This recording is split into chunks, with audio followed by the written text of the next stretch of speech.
السلام علیکم ناظرین، پروگرام پاکستان ٹونائٹ کے ساتھ میں ہوں عادل نظامی۔ اپوزیشن کے بعد حکومت کی سب سے بڑی اتحادی جماعت پاکستان پیپلز پارٹی نے حکومت کو آڑے ہاتھوں لے لیا ہے۔ جی بی الیکشن سے معاملہ شروع ہوا تھا، جہاں پہ سیاسی کمپین کے دوران ایک دوسرے پر تنقید کی جاتی رہی، جس کے بعد بجٹ پاکستان میں پیش ہوا۔ بجٹ سیشن کے دوران بھی ہم نے دیکھا کہ پاکستان پیپلز پارٹی کو حکومت کے حوالے سے کچھ تحفظات تھے۔ اب یہ معاملہ آگے بڑھتا بڑھتا کشمیر الیکشن یا کشمیر میں جو اس ٹائم ایک انتشاری صورتحال ہے اس کی وجہ سے مزید گرم ہو گیا ہے۔ خواجہ آصف صاحب نے کچھ بیانات دیے فلور آف دی ہاؤس پر۔ بلاول بھٹو زرداری جو چیئرمین ہے پاکستان پیپلز پارٹی کے، انہوں نے خواجہ صاحب کے بیان کے حوالے سے تحفظات کا اظہار کیا۔ کن الفاظ میں تحفظات کا اظہار کیا، یہ آپ کو سنواتے ہیں۔ ایسا وزیر آج تک کیبنٹ میں موجود کیوں ہے جو یہ الفاظ کہہ سکے اور پھر پیچھا نہیں ہٹتے کہ راولا کوٹ کے کشمیری کشمیری نہیں ہے؟ یہ کیسے ممکن ہے کہ ہم یہ برداشت کریں؟ اس ملک کا وزیر دفاع، میں کیسے اس بات کا جسٹیفیکیشن دوں کہ وہ وزیر آج تک وزیر ہے، معافی مانگنے کے لیے تیار نہیں؟ تو اگر معافی مانگنے کے لیے تیار نہیں تو ہم کون سا جسٹیفیکیشن دیں کہ ہم اس وزیر کے ساتھ بیٹھے ہیں؟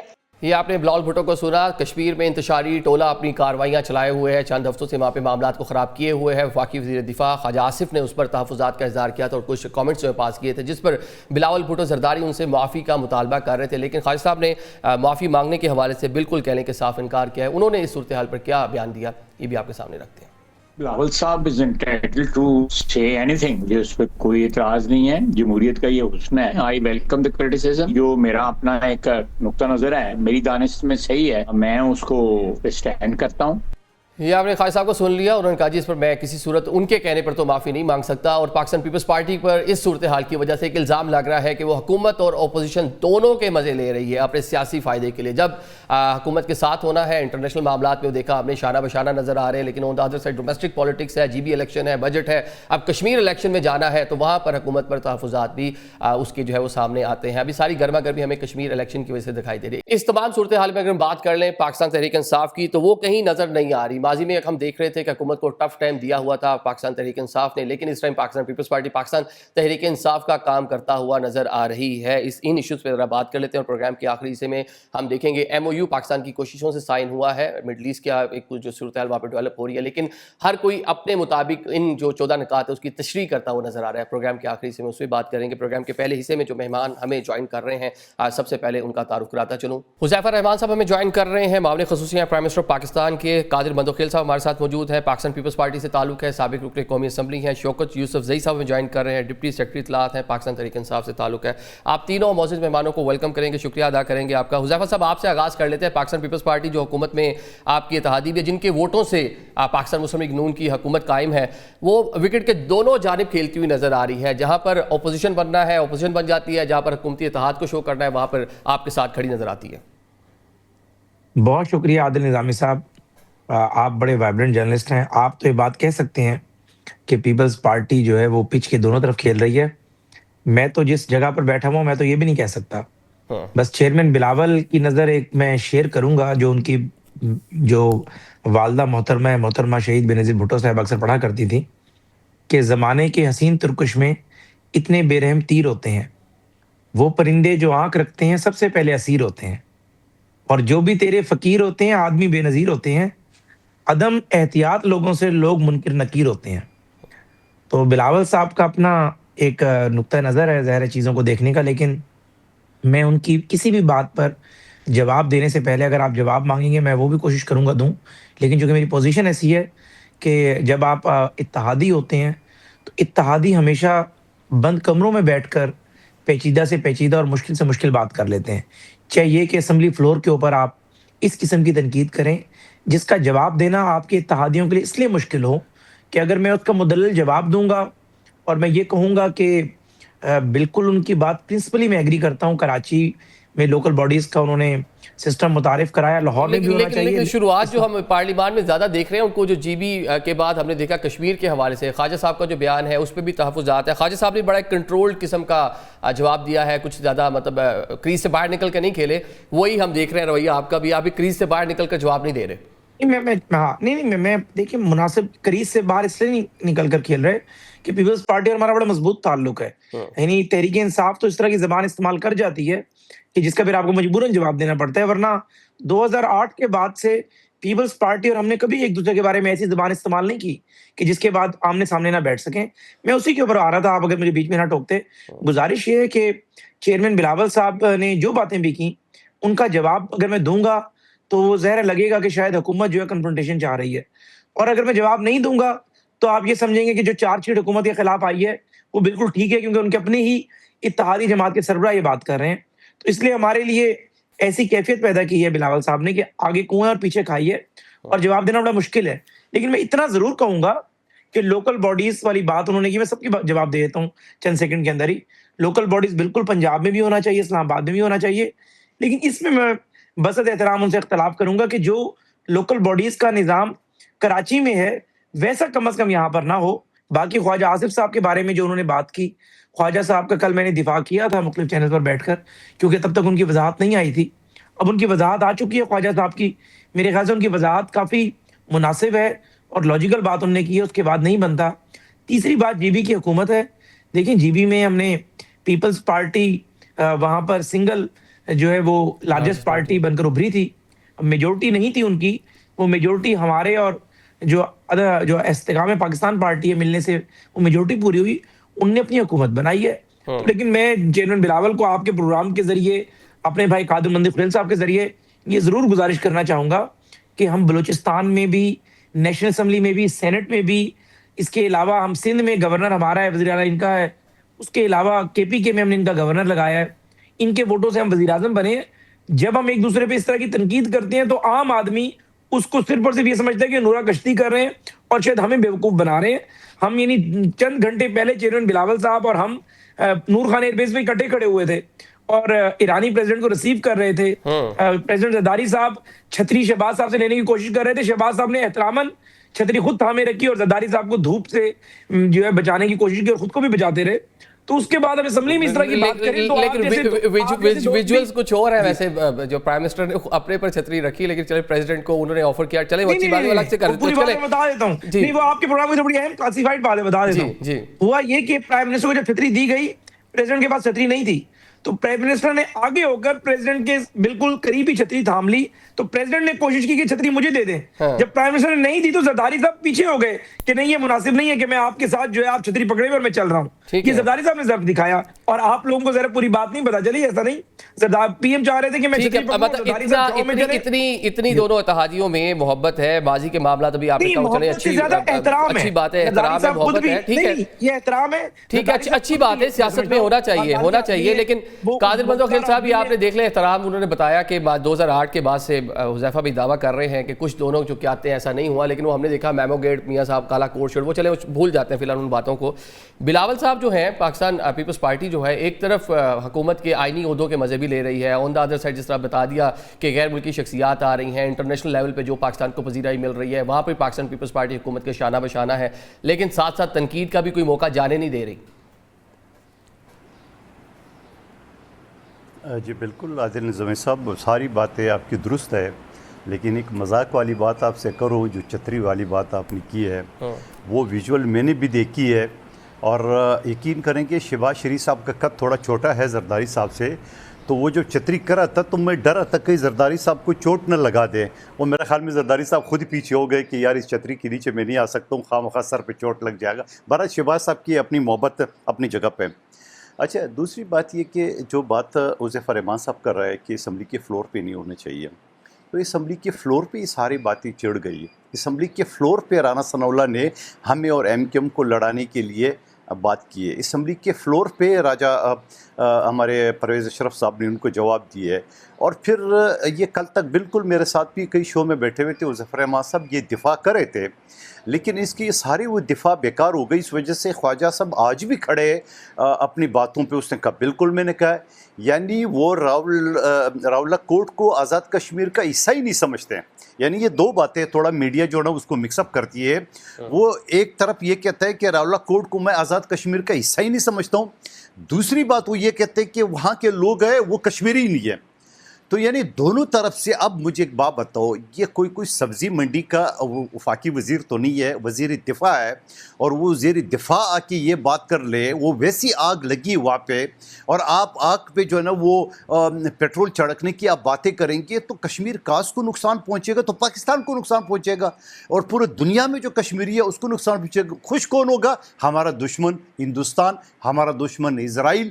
تو ایسی باتیں کی نوبت کیوں آتی ہے کہ آپ بند کمروں کی بات کریں؟ تو بند کمروں کے اسمبلی کے فلور پہ یہ ساری ڈیبیٹ ہو رہی ہے ساری. اچھا, ابھی حذیفہ رحمان صاحب نے آج خواجہ سعد رفیق صاحب کا کوئی ٹویٹ ہے یا کوئی پریس کانفرنس تھی, انہوں نے کہا بلاول صاحب کی بات سے میں اتفاق کرتا ہوں کہ وہ ہونا چاہیے بلدیاتی نظام.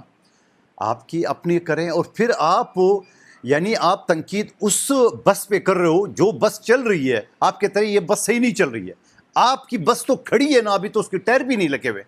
آپ تو اس وقت تنقید کر رہے ہیں کہ دیکھیں ہماری بس تو بڑی بہترین چل رہی ہے, یہ جو پیپلز پارٹی کی بس ہے یہ بیکار ہے, نہیں چل رہی. ہو سکتا ہے ہم آپ سے سیکھ لیں کہ نہیں جی اچھا اب ان کی بس کو دیکھنا چاہیے. آپ نے 6 سال سے یعنی 2.5 سال, ابھی 2.5 سال پی ڈی ایم کی, سال 9 مہینے جو نا کیئر ٹیکر کی, 6 سال سے آپ بلدیاتی انتخابات کرا ہی نہیں رہے. اور آپ جو قانون سازی کر رہے وہ قانون سازی صوبائی چیپٹر ہے بلدیاتی کا, آپ جو قانون سازی کر رہے اور وہ قانون سازی کے نام پہ الیکشن کمیشن کو بیوقوف بنا رہے, اور سلطان راجہ آپ کو ہر مرتبہ ڈیٹ دیتے ہیں جیسے ایم کیو ایم کی چیئرمین کی ایکسٹینشن کی دیتے ہیں اس کو, اور وہ اس میں آپ بنا رہے کہ لاہور میں کوئی میئر نہیں ہوگا, یعنی لاہور 14 ٹکڑوں پہ تقسیم ہوگا اور 14 ٹاؤن چیئرمین ہوں گے, اور اوپر سے انچارج مریم بی بی یعنی سی ایم ہوگا. پھر اسلام آباد میں آپ وہاں پہ اسلام آباد کو 3 ٹکڑوں کو یعنی کیپٹل کو 3 ٹکڑوں پہ آپ تقسیم کر رہے, 3 میئر ہوگا اور اس کے نیچے 6 ڈپٹی میئر ہوں گے تاکہ بارگیننگ میں آسانی ہوگی دوسری پارٹی کو لینے کے لیے. اور پھر ساتھ ساتھ میں یہ بھی کہنا چاہ رہا ہوں کہ یہ ساری بات ٹھیک ہے, آپ بات کر رہے ہیں کہ ہم آئینی عہدوں کا مزے لے رہے, بالکل. اگر آپ کو نظر آ رہا ہے کہ یہ بے اختیار عہدوں کا مزے لے رہے تو چلو تھوڑی دیر کے لیے مزے سے ہی. ہم نے عدم اعتماد کی تحریک 10 دن 10 رات ہم نے روڈوں پہ گزار کے, ہم نے عدم اعتماد کی تحریک ہم نے کامیاب کیے. نون لیگ تو آخری دن تک ماننے کو تیار نہیں تھی, آپ نہیں کر سکتے ہو, نہیں کر سکتے ہو. اور ہماری قیادت نے بولا کہ بابا جو پی ٹی آئی کے ساتھ اتحادی ہے کاف لیگ اور ایم کیو ایم, وہ ہم ہی جوائن کر رہے ہیں, وہ ان سے بیزار ہے. لیکن پھر اس کے بعد جب ہم نے عدم اعتماد کی تحریک پاس کی تو ہم نے پلیٹ میں ان کو وزیر اعظم شپ کا عہدہ دیا ہے. اب وزیر اعظم شپ کو عہدہ دیا ہے تو یقیناً ہم نے اس سے یہ کہا کہ ہم آپ کو وزیر اعظم شپ کو عہدے دے رہے ہیں, یہ صدر بدلے میں آپ کو بھی ملنا چاہیے, پتہ جس صوبے میں گورنر, اب بدلے میں آپ کو بھی ملنا چاہیے.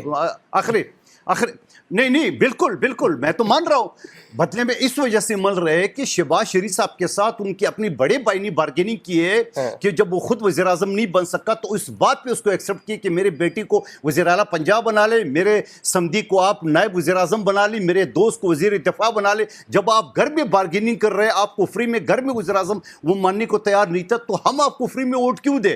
ضرور ہم نے لیے, لیکن یہ سارے عہدے دیکھ لے وہ تو بے اختیار عہدے, صدر کے پاس تو کوئی اختیار نہیں ہے. بلکہ یہاں تک کہ آپ کے پارلیمانی وزیر نے پچھلے دنوں میں کہا کہ بھائی صدر کی ضرورت ہی نہیں ہے, بس آرڈیننس ہو گیا پاس. یاد ہے وہ ایشو بنا تھا. تو میرے بھائی یہ حقائق ہے, ہمارے پاس وہ عہدے ہے جس کا کوئی اختیار نہیں ہے, جیسا آپ کا سندھ کا گورنر کو اختیار نہیں. آج بڑی انٹرسٹنگ صورتحال بنی ہوئی ہے ٹاک شو میں. آپ دونوں اتحادی جو ہے ایک دوسرے پر جملہ کس رہے ہیں, لفظی گولہ باری کر رہے ہیں. شوکت یوسف زئی صاحب بیٹھ کر آرام سے ریلیکس ہو کر مسکرا رہے ہیں. ان کا جو کام تھا وہ پاکستان پیپلز پارٹی کر رہی ہے. اور ساتھ میں یہ بھی کہہ لیں کہ جو منظر کشی کی جا رہی تھی 2.5 سالہ فارمولہ جو بلوچستان سے شروع ہوا تھا, یا بجٹ کے بعد وفاق میں کچھ تبدیلیاں جو جس پر کہہ لیں کہ ڈفرنٹ ہوئی کی رومرز تھی, معاملات اس جانب مجھے تو لگتا ہے بڑھتے ہوئے نظر آتے ہیں. شوکت بھائی, ایک تو آپ بڑے ریلیکس ہیں, آپ کا کام پاکستان پیپلز پارٹی کر رہی ہے, ساتھ ہی پرائم منسٹر نے یونینیمس قرارداد بھی آپ لوگوں سے منظور کروا لی, اور ساتھ میں آپ کے جو کچھ شکوے تھے 2024 کے الیکشن کے حوالے سے اس کا بھی جواب دے دیا کہ اگر 2024 کے الیکشن ٹھیک نہیں ہے تو پھر 2018 کے الیکشن بھی ٹھیک نہیں تھے. تو اپنا جو مینڈیٹ ہے اس کو بھی پارلیمان میں جسٹیفائی کیا حکومت نے. بسم اللہ الرحمن الرحیم, بہت شکریہ. چلو کم از کم پرائم منسٹر نے یہ تو مان تو لیا ہے نا کہ 2024 کے الیکشن درست نہیں ہے. یہ تو انہوں نے مہر لگا دی اپنے اس پہ. باقی دیکھیں, جب بھی حکومت مشکل میں ہوتی ہے نا تو پیپلز پارٹی جو ہے وہ اس کو ریسکیو کر لیتی ہے. لیکن یہ پتہ نہیں کیوں نہیں مانتے ہیں پیپلز پارٹی کی اس اچھائی کو. ان کو دل سے تسلیم کرنا چاہیے. دیکھیں اس وقت جو حکومت ہے نا وہ چاروں طرف سے گھری ہوئی ہے. سب سے بڑا جو اس کو پرابلم آ رہا ہے وہ معاشی پرابلم ہے. ان کو سمجھ نہیں آ رہی ہے کہ 3-4 سال 5 سال سے حکومت کر رہے ہیں لیکن عوام کو 1 روپے کا ریلیف نہیں دے پا رہے. معیشت جو ہے وہ سکڑ رہی ہے، قرضے بڑھتے جا رہے ہیں، اب تجارتی خسارہ بڑھ رہا ہے، آس پاس ممالک کے ساتھ معاملات ٹھیک نہیں ہو رہے ہیں، اندرونی طور پر سیاسی عدم استحکام ہے. یہ بہت سارے ایشوز ہیں. تو اگر حکومت یہ کہتی ہے کہ ہم نے بڑا کارنامہ کیا ہے کیونکہ ہم نے ایران اور امریکہ کے بیچ میں ہم نے ثالثی کر لی، تو اچھی بات ہے، اس کی تو اپریسیشن بھی مل گئی آپ کو. لیکن کیا یہ آپ کی جو اہلیت ہے یہ اتنی نہیں ہے کہ آپ اپنے ملک میں بھی ثالثی کر لیں، اپنے ملک کے حالات کو بھی درست کر لیں؟ آپ سے آزاد کشمیر کے حالات نہیں وہ سنبھال. تو ایران اور امریکہ جو ہے اتنی کہہ رہے کہ جنگ کے بعد آیت اللہ شہید ہو گئے، وہاں پہ انفراسٹرکچر کو نقصان پہنچا دیا. ایرانیوں نے بھرپور نوعیت کا جواب دیا، جی سی سی ممالک کو نشانہ بنایا وہاں امریکن بیسز کو، لیکن پھر بھی وہ مذاکرات کی میز پر بیٹھنے کے لیے راضی تو ہو گئے نا امریکہ کے ساتھ بھی. آپ لوگ تو اس طرح سے حکومت کے ساتھ بیٹھنے کو راضی نہیں ہیں. نہیں دیکھیں یہ غلط تاثر ہے نا.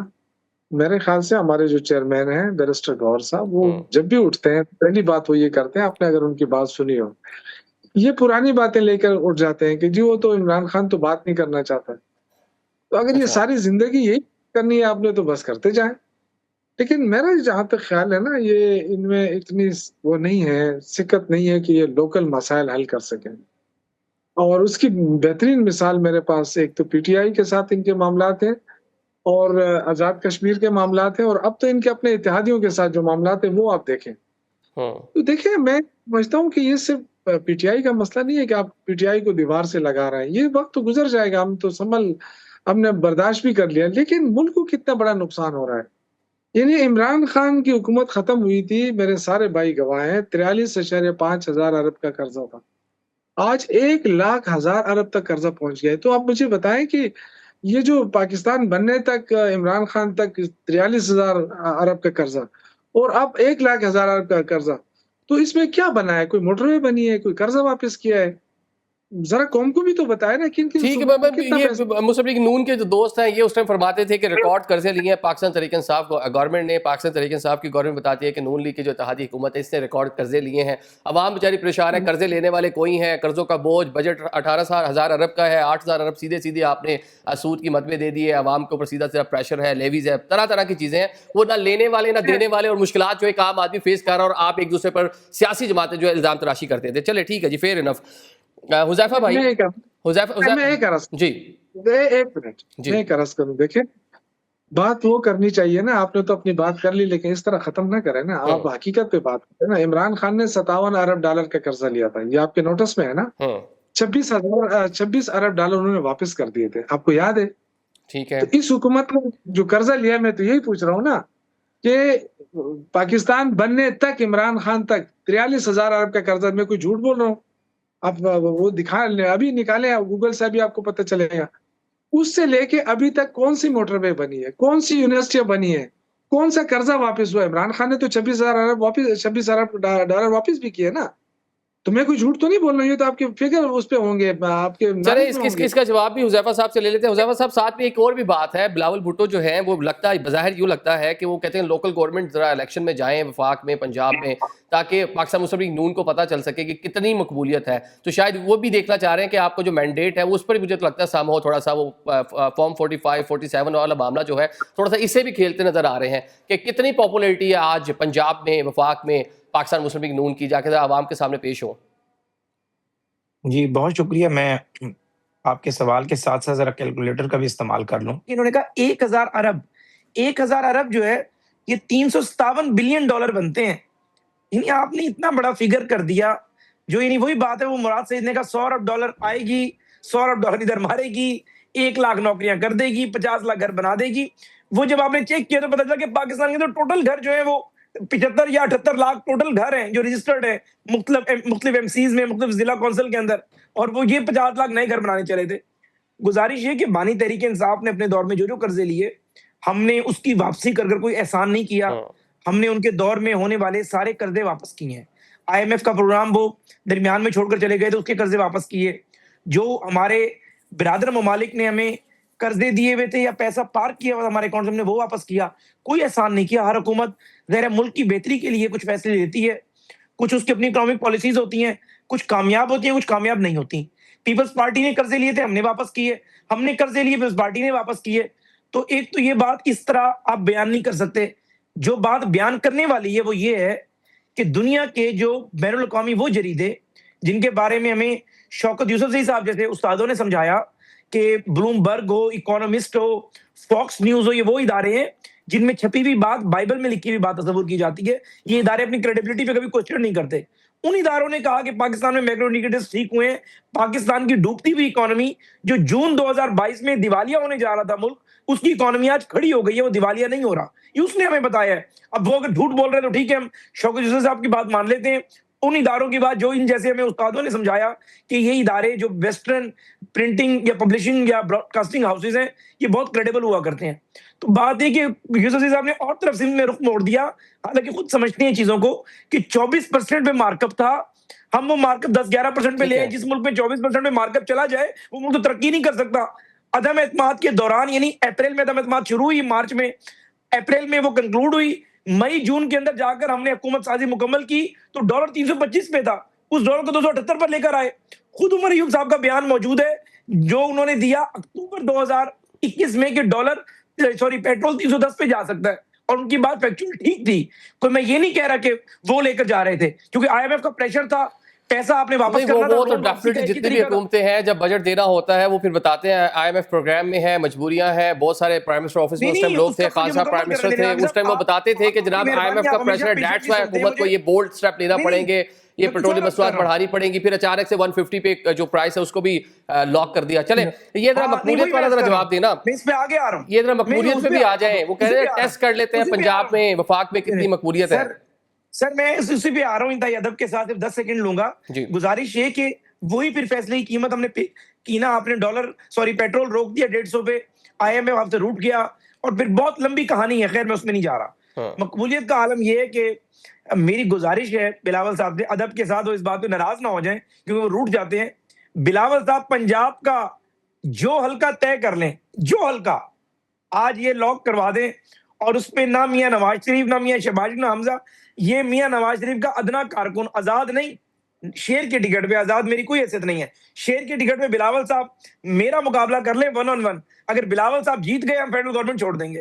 تو یہ تو سب کو پتا ہے, نہیں اندھے کو آپ کہیں گے جی دو آنکھیں سے چاہیے ہوتی ہیں, ہر کسی کو پتا ہوتا ہے. گھوڑا گھاس سے دوستی کر لے گا, کیا کھائے گا, سورج مشرق سے نکلتا ہے. پی ایم ایل این کا مقابلہ پی ٹی آئی کے ساتھ ہوتا ہے پنجاب میں. انہوں نے اگر 1.5 لاکھ ووٹ نہیں ہے, اب الزام یہ نہیں ہے کہ ہم 10,000 ووٹ والے ہیں, ان کے فارم 45 سے کہتے ہیں کہ ہم 1,30,000 والے ہیں.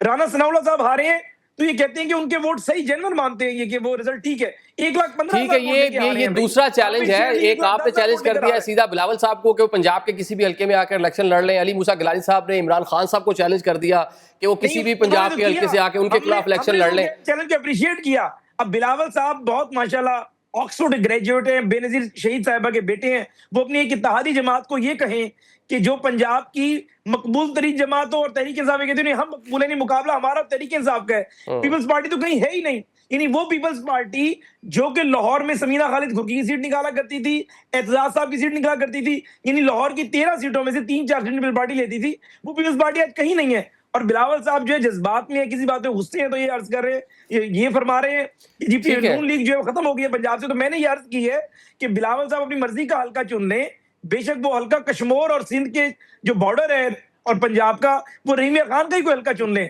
اور انہیں اندازہ ہو جائے گا. اس لیے میری گزارش یہ ہے کہ کبھی بھی آپ اپنے اور لائٹر نوٹ, رحیم یار خان کا حلقہ نہ چنیں. وہاں وہ احمد محمود صاحب ہے, وہ 2-3 سیٹیں ان کی کنفرم ہے, وہ کسی بھی کاف جیم میم کسی بھی سیاسی جماعت پہ وہ سیٹ نکال جاتے ہیں. ٹھیک ہے منظور خیل صاحب, میں نے کہا ایسے آپ کے ساتھ ہاتھ نہ ہو جائے, وہ کہتے ہیں کہ فلانا حلقہ ہے, ٹھیک ہے احمد محمود صاحب والا حلقہ ہے, تو وہاں بڑا مشکل ہو جائے گا, وہاں کوئی بھی سیاسی جماعت نہیں جیتتی. سیاست پہ ایک اتھارٹی ہے, ٹھیک ہے, آپ ایز اے جرنلسٹ ایک اتھارٹی ہے ساؤتھ پنجاب کی سیاست میں, مجھے پتا ہے سر آپ کو حلقے زبانی رٹے ہوئے ہیں. میں مخدوم احمد محمود صاحب کے حلقے کے علاوہ کی بات کر رہا ہوں. چلے ٹھیک ہے, یہ تصحیح ہوگی, ٹائم بھی اچھا ہو گیا. چلیں اس پہ مزید بھی بات کرتے ہیں, ابھی پروگرام میں ایک بریک کی جانب بڑھتے ہیں.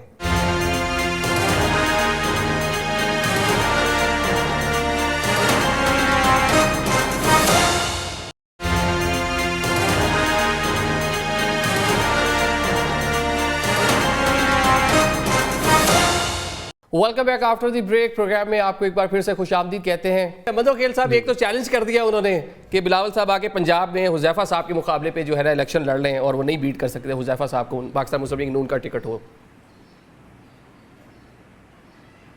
دیکھیے پہلی بات تو یہ ہے کہ اگر حذیفہ صاحب اور ان کی پارٹی اتنی پاپولر ہے تو وہ بلدیاتی الیکشن 6 سال میں کیوں نہیں کرا رہی ہے؟ یہ بلاول صاحب کا یہ مطالبہ ہے. دوسری بات یہ کہ حذیفہ رحمان صاحب بلاول صاحب کو چیلنج کر رہے ہیں. میں پچھلے 2024 کے الیکشن میں شہباز شریف صاحب میں ان کے مقابلے میں تھا. 2018 میں فیصل واڈا جیتا تھا. 2021 میں پورے پی ڈی ایم کینڈیڈیٹ مفتاح اسماعیل صاحب تھا, اس کو ہرایا میں نے. مصطفیٰ کمال کو چوتھے نمبر پہ چھوڑا. 2024 کے الیکشن میں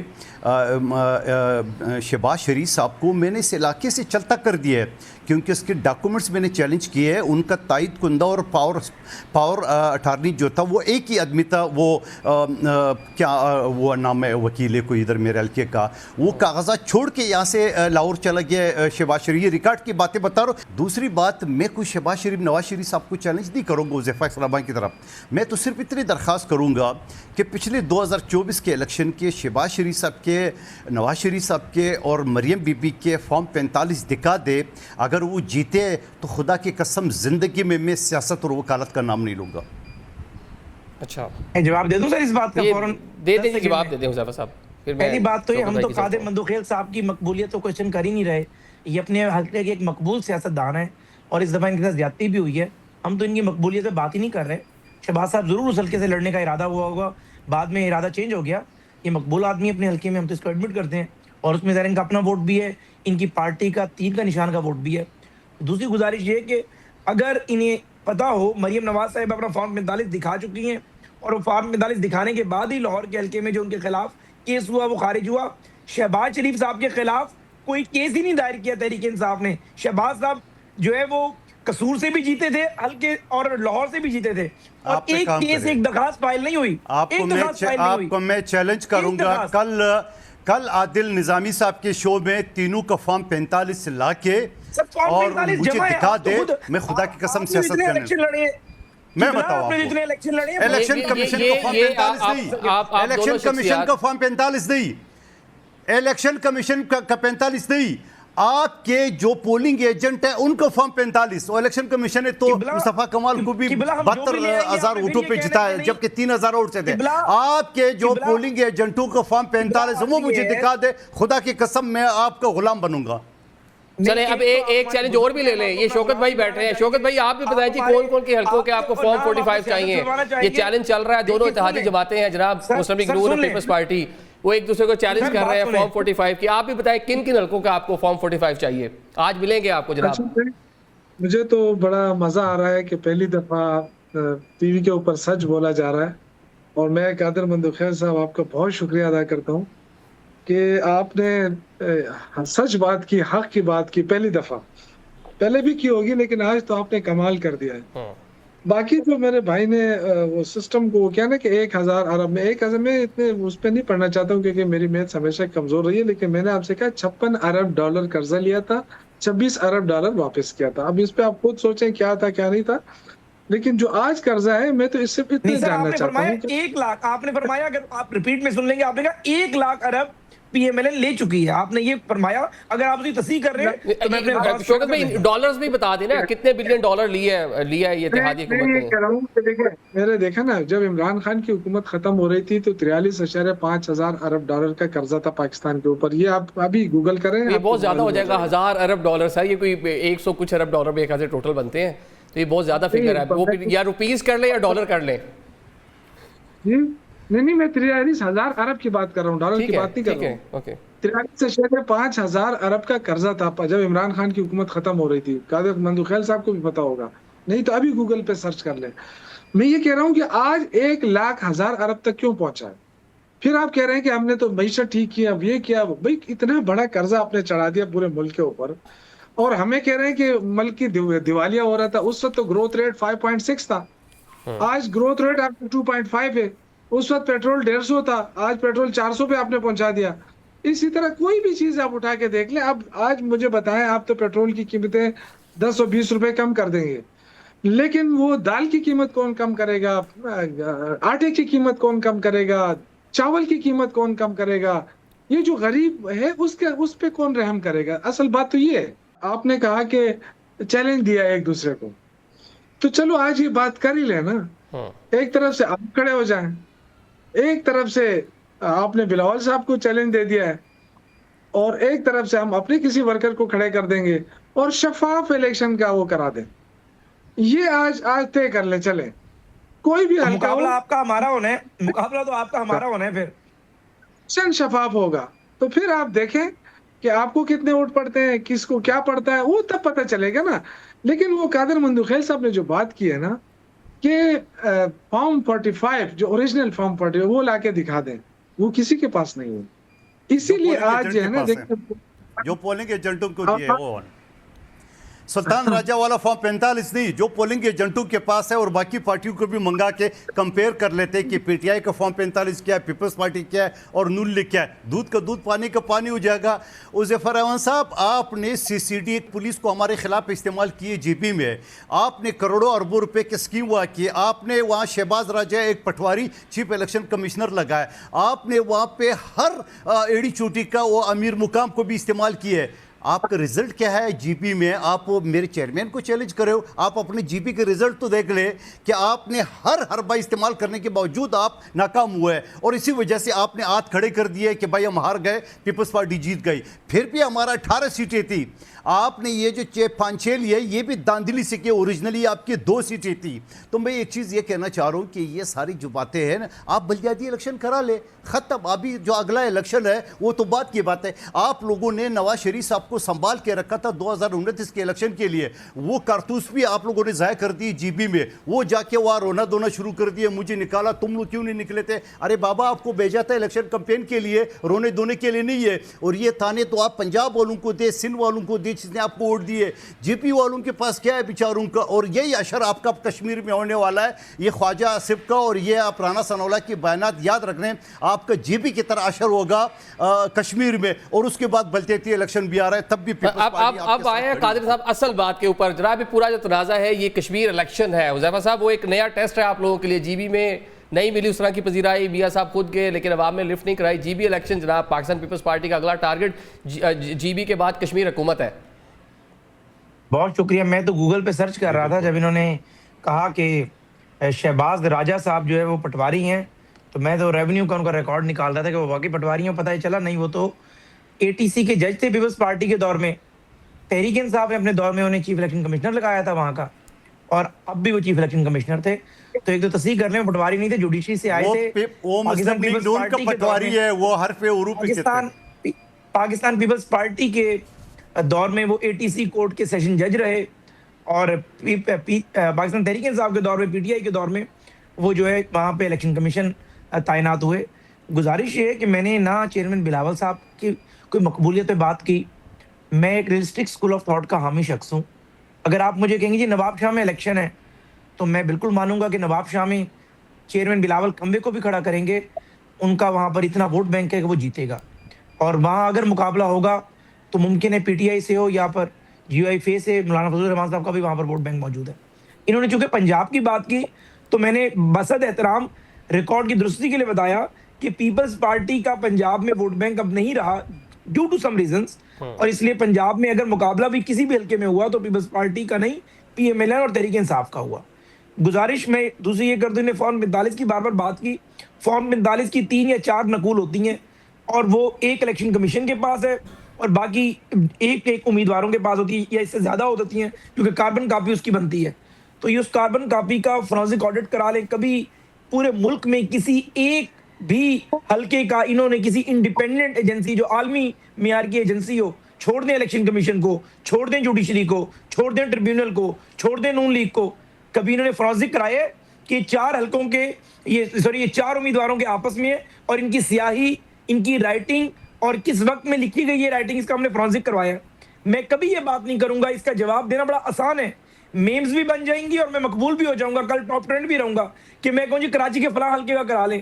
ہماری ایک عادت نہیں ہے، نہ ہماری ٹریننگ ہے کہ ہم اپنی اتحادیوں پہ الزامات لگائیں. جو الزام اللہ کے بندے آپ ہم پر لگاتے ہیں یا تنقید کر رہے ہیں غصے میں، وہ آپ پر MQM لگاتی ہے پورے کراچی اور حیدرآباد کے حلقوں کے لیے. وہ بلاول الزام صاحب کو چیلنج کر رہے ہیں اور آپ کہہ رہے ہیں ہم ہیں. تنقید نہیں کر رہے ہیں. اللہ کے بندے یار، نہیں میں نے تو میری جان میں آپ میرے چیئرمین کو چیلنج کر رہے ہیں، اوپر سے کہتے ہیں میں الزام نہیں لگاتا ہوں. کچھ تو سچ بولے. نہیں میں نے الزام نہیں لگایا، میں نے بات کا جواب دیا. عرض یہ ہے کہ ہم کبھی یہ بات کریں گے کہ سندھ کے اندر جو ہے کراچی اور جو حیدرآباد ہے اس میں جتنے بھی حلقے ہیں ان سارے حلقوں میں کوئی الزام لگاتی ہے آپ پر جو آج بلاول صاحب کل ہم پر لگا رہے تھے. مولانا فضل الرحمان صاحب وہی الزام KP کے پورے میں لگاتے ہیں. اچھک صاحب وہ پورا الزام جو بلوچستان پہ لگاتے ہیں. تو بات یہ کہ ہر بندے کا الزام وہی ہے لیکن بیٹل فیلڈ چینج ہو جاتی ہے. تو یہ مناسب نہیں کہ ہم پولیٹیکل پوائنٹ سکورنگ کے لیے اپنے اتحادیوں پر یا جو لوگ کسی منصب پر بیٹھے ہوئے ان پر وہ تنقید کریں جو کہ لوٹ کر ہماری طرف آئے. کیونکہ اگر ایک انگلی میں نے آپ کی طرف کی ہوئی ہے تو 4 میری طرف بھی ہیں. ٹھیک ہے شوکت بھائی، ایک تو اب کشمیر الیکشن جو ہے وہ ایک ٹیسٹ کیس ہے آگے سیاسی جماعتوں کی مقبولیت کا. وہاں پر تو پاکستان تحریک انصاف جو ہے اس کو بھی موقع مل رہا ہے کہ وہ اپنے بلے کے نشان کے اوپر الیکشن کنٹیسٹ کرے. دیکھیں انشاءاللہ تعالیٰ بہتر پرفارمنس ہوگی، لیکن اگر اصل چیز ہے کہ دیکھیں اگر شفاف الیکشن نہیں ہوں گے تو یہ مسئلے تو اسی طرح رہیں گے. سیاسی حکومتیں تو بن گئی نا، لیکن وہاں کے جو لوگ ہیں بغیر سیاسی لیڈرشپ کے نکلی ہوئی ہے نا، تو یہ حالات تو بہت خطرناک ہوتے ہیں نا کہ آپ کو لیڈرشپ نہ ہو اور آپ پوری کشمیری عوام جو ہے وہ نکل آئے اپنے حقوق کی جدوجہد کے لیے. تو یہ خطرناک ہوتا ہے اس لیے کہ وہ سیٹسفائیڈ نہیں ہوتے ہیں ان سیاسی لیڈروں کی کا پرفارمنس سے یا ان حکومتوں کی پرفارمنس سے. تو سب سے پہلی بات تو یہ کہ میں اپیل کروں گا اپنے تمام دوستوں سے اور ان پارٹیوں سے جو اس وقت اقتدار میں ہیں کہ اگر آپ نے کشمیر کے ایشو کو حل کرنا ہے تو فیئر اینڈ فری الیکشن کراؤ تاکہ لوگوں کے اندر جو غم و غصہ ہے وہ ختم ہو. وہ ووٹ کے ذریعے اپنا ووٹ استعمال کرے اور اپنے لوگوں کو منتخب کرے. اگر یہ چیز نہیں ہوگی نا اور یہاں سے زبردستی تو پھر یہی ہوگا کہ ختم کرو، یہ کرو، وہ کرو، کیونکہ وہ ان کو سمجھ نہیں آ رہی ہے، فرسٹریشن ہے، ان کے مسائل حل نہیں ہو رہے ہیں. تو میں تو یہ کہوں گا کہ جی بھی گلگت بلتستان میں جو کچھ ہوا، لیکن کشمیر میں جس طرح سے ریاست نے وہاں پہ لوگوں کو لک آفٹر کیا ہے، جس طرح سے ان کے مطالبات جو بھی انہوں نے سامنے رکھے ہیں وہ 38 پوائنٹس بتاتے ہیں. سارے مان لیے کہ صرف مہاجرین کی جو سیٹ ہے وہ بھی وہاں پہ قانونی آئینی معاملات ہیں جس کی وجہ سے نہیں ہو پایا. تو وہاں جو لیڈرشپ تھی تھوڑا سا اس کو بھی تو ایک ریجڈ جو انہوں نے اپروچ جو کہنے کے اڈاپٹ کی اس میں نہیں جانا چاہیے تھا اس جانب. میں تو خیر دیکھیں میری پارٹی کا مجھے نہیں پتا ہے، لیکن میں آپ کو ایک بات بتاؤں کہ میں کبھی بھی اس چیز کو سپورٹ نہیں کروں گا کہ کوئی لوگ نکل آئے اور وہ کہیں کہ جی 12 سیٹیں ختم کر دے اور گورنمنٹ مان جائے. میں اس پہ میں ایک پارلیمانی سیاست کی ہے میں نے، یہ تو ہے ان کی اسمبلی کا، وہ اسمبلی ہی کر سکتی ہے. لیکن میں جو آپ سے کہہ رہا ہوں نا کہ یہ فرسٹریشن ہے تو یہ لوگوں کو مطمئن کرنے کی لیکن یہ جو عوامی ایکشن کمیٹی ہے نا اس کا تو ایک چیز سامنے نظر آئی کہ چیزوں کو خود سے انہوں نے بنایا، اس کے اوپر اپنے مطالبات سامنے رکھے اور پھر خود سے ان سارے معاملات کو سبوٹاج بھی کیا، جس سے بظاہر یہ لگتا ہے کہ ان کے اپنے عزائم وہ نہیں ہیں جو ایک عام پبلک کو دکھائے جا رہے ہیں. جتنے بھی وزرائے اعظم ہیں بلکہ وہاں کی جو مقامی سیاسی جماعتیں ہیں وہ بھی پاور میں رہی ہیں، وہ خود بھی لیڈ کرتے رہے ہیں. وزرائے اعظم مقامی سیاسی جماعتوں سے بھی رہے ہیں، مرکزی جو سیاسی جماعتیں ہیں وہ بھی وہاں پر جا کر جو ہے ڈفرینٹ ٹائم پیریڈ میں رول کرتی رہی ہیں. لیکن اس بار بظاہر یہ لگ رہا ہے کہ ان کی ڈوریں کہیں نہ کہیں اور کسی اور جگہ سے ہل رہی ہیں. آپ تینوں معزز مہمانوں کا شکریہ ادا کریں گے اس سیگمنٹ میں. ابھی ہم ایک بریک کی جانب بڑھیں گے. بریک کے بعد ہم بات کریں گے MOU جو سائن ہوا ہے امریکہ اور ایران کے مابین.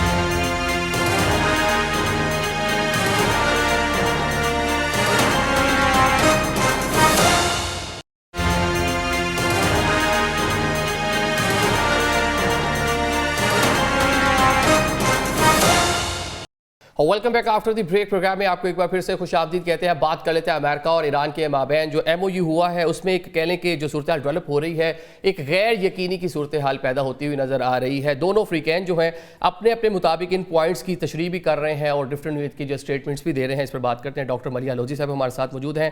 امریکہ میں پاکستان کی سابق سفیر ہیں اور یونائٹڈ نیشن پاکستان کی پرماننٹ ریپرزینٹیٹیو بھی رہ چکی ہیں. ڈاکٹر صاحب بہت شکریہ جوائن کرنے کے لیے. یہ بتا دیں کہ دونوں جانب سے جس طرح سے جو 14 پوائنٹس اس کی تشریح کی جا رہی ہے یہ مزید ابہام نہیں کریٹ کر رہا؟ میں نہیں سمجھتی کہ ایسا کچھ ہو رہا ہے، بلکہ اس وقت تو ہم جو MOU کا امپلیمنٹیشن فیز ہے وہ میرا خیال ہے اس کا جو پروسیس ہے وہ چلتا جا رہا ہے. اور اس پروسیس میں کیا تھا کہ اسٹریٹ آف ہارموز کھلنا چاہیے جو کھل چکا ہے، اور آج کی اطلاع کے مطابق اس میں جو شپس وغیرہ ہیں، کنٹینرز وغیرہ ہیں، وہ بالکل فریلی سیل کر رہے ہیں تھرو دا اسٹریٹ آف ہارموز.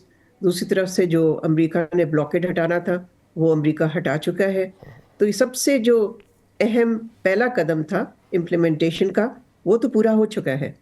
اب باقی جو ٹیکنیکل لیول ٹاکس ہیں میرے اطلاع کے مطابق وہ جاری ہیں.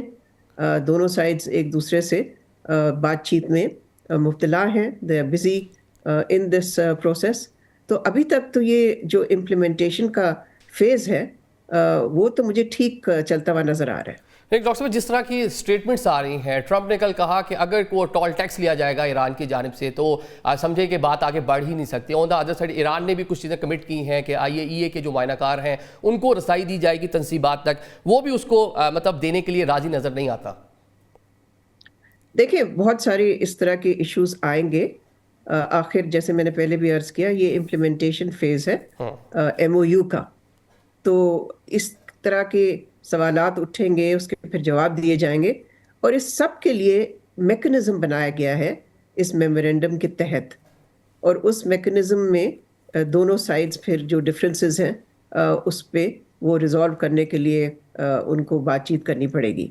تو میں نہیں سمجھتی کہ یہ اس طرح کی اسٹیٹمنٹس تو چلتی رہیں گی.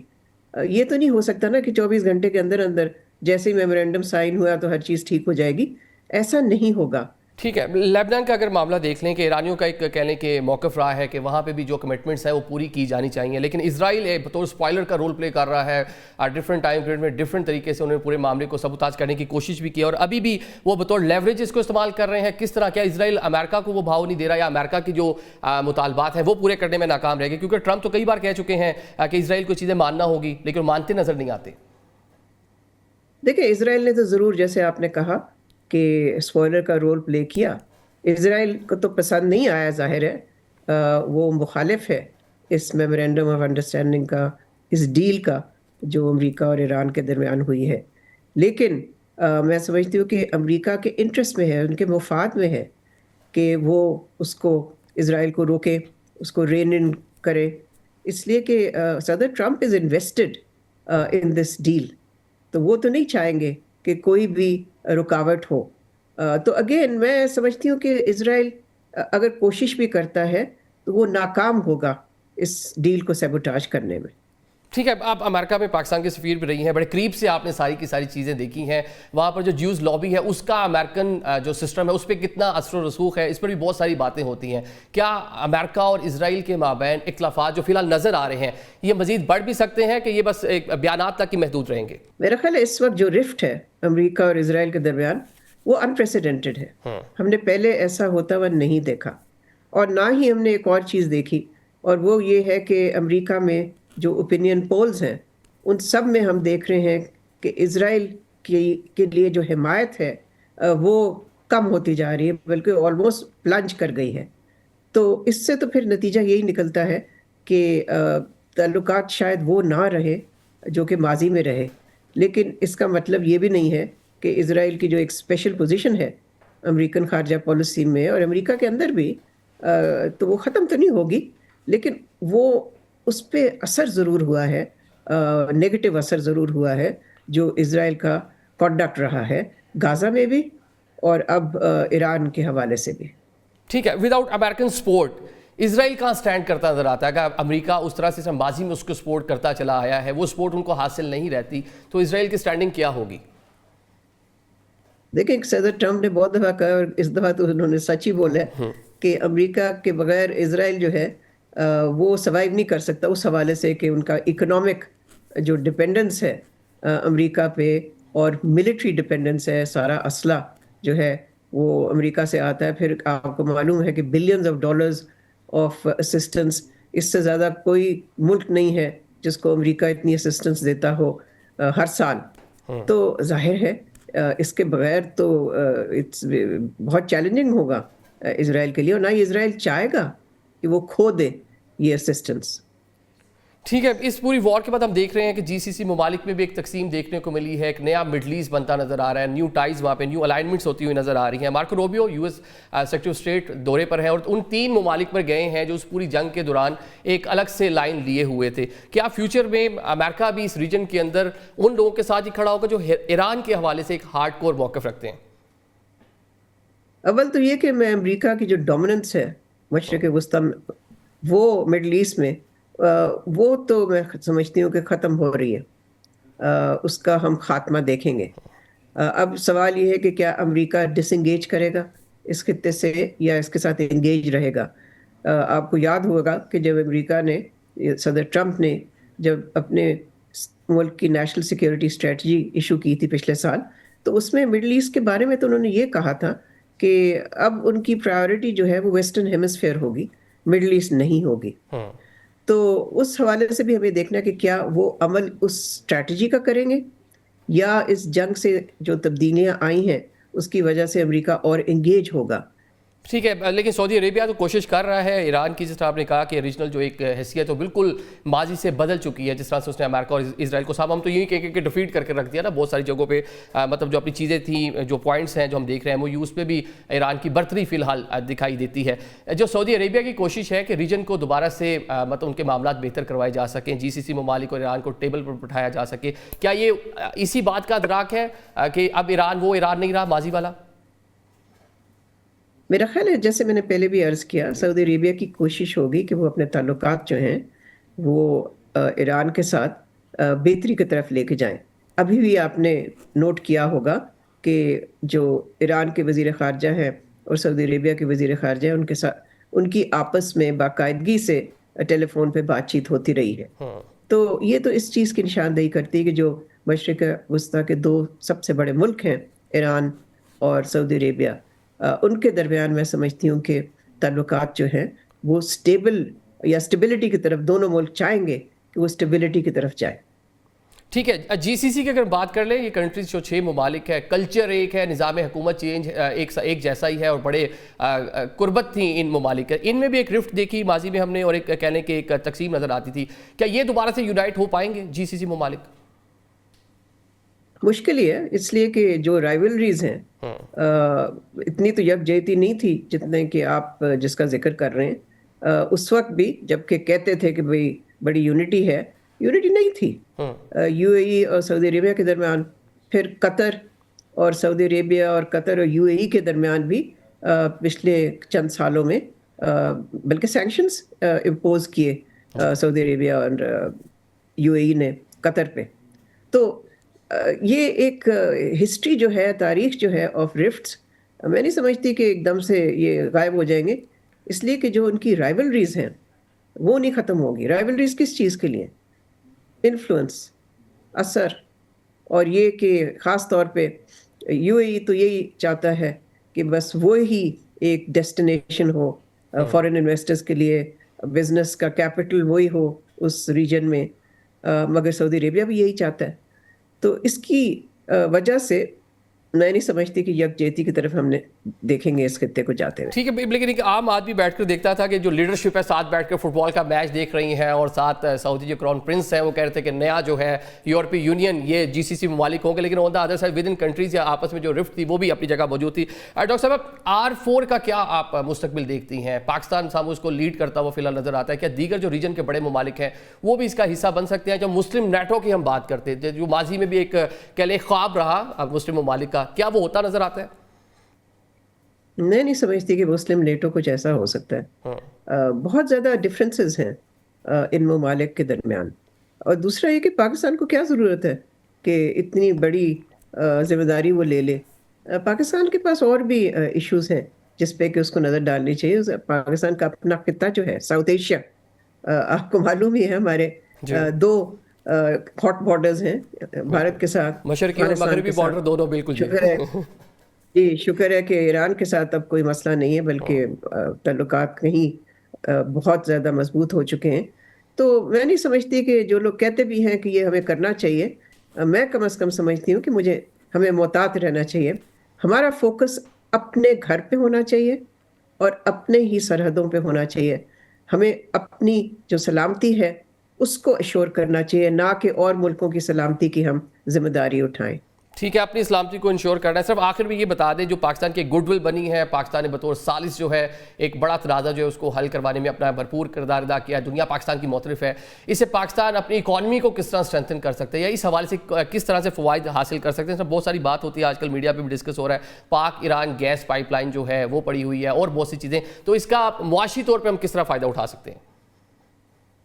میں نے تو ہمیشہ یہ دیکھا ہے کہ پاکستان کی معاشی ترقی پاکستان کے اندر ریفارمز پہ مبنی ہے، اور ان ریفارمز کا باہر کی دنیا سے کوئی تعلق نہیں ہے۔ تو یہ کہنا کہ جی ہم نے میڈیشن کی ہے تو اس سے ہمیں بڑے فائدے ہوں گے، دیکھتے ہیں کیا فائدے ہوں گے، لیکن اگر ہم نے واقعی سیریس ہیں، ہم سوبر ہیں ہم کہ اپنی اکانومی کو ہم نے اسٹرینتھن کرنا ہے، تو وہ تو ڈومیسٹک اکنامک ریفارم سے ہوں گے۔ یہ جو ہے کہ جی جیو پولیٹیکل رینٹس جس کو کہتے ہیں، اس سے نہیں ہوں گے۔ ٹھیک ہے، میں بجا فرمایا کہ غیر ملکی سرمایہ کاری و انویسٹمنٹس وہ اپنی جگہ، لیکن جو ود ان کنٹری پرابلم ہے، جو آپ کے انتظامی معاملات ہیں، جب تک ان کو ہم قابو نہیں پاتے تو اکانومی اسٹرینتھن ہونا بڑا مشکل ہوگی۔ بہت شکریہ ڈاکٹر ملیحہ لودھی صاحب ہمارے ساتھ موجود تھی۔ ناظرین، آپ نے ان کا سیر حاصل تبصرہ سنا۔ ناظرین، آج 10 محرم الحرام ہے، شہدائے کربلا کی عظیم قربانی کا دن ہے۔ واقعہ کربلا سے صرف ایک ہی درس ملتا ہے، ایک ہی میسج ملتا ہے، جب حق اور باطل آمنے سامنے ہو تو آپ نے نتائج کی پرواہ کیے بغیر حق کا ساتھ دینا ہے۔ یہی واقعہ کربلا کا کہنے کے کرکس اور یہی وہاں کا میسج ہے۔ آج کے پروگرام سے ہمیں اجازت دیجیے، اللہ حافظ۔